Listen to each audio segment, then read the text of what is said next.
est en train d'avancer à toute vitesse vers une double concentration des risques. D'une part, avec la transformation numérique, et d'autre part, face au changement climatique, on est en train de tout basculer sur de l'électrique. Ces deux infrastructures sont complètement interdépendantes. Elles fonctionnent l'une avec l'autre.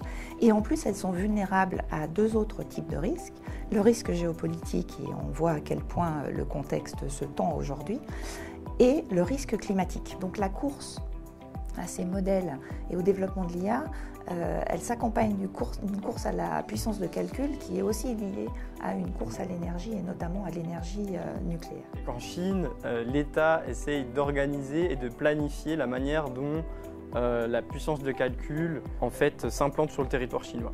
Les données sont collectées dans les grands centres urbains de Chine, mais l'infrastructure a été construite afin d'envoyer ces données et de les conserver dans l'intérieur du territoire chinois, là aussi où l'accès à l'énergie est moins cher. Sur tout le volet semi-conducteur, aujourd'hui,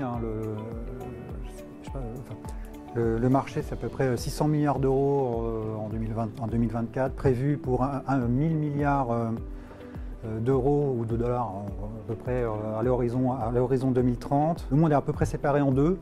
D'une part, on a ce qu'on appelle les fabless, les personnes qui font du design, comment on fait des composants, donc ça on sait bien faire en France.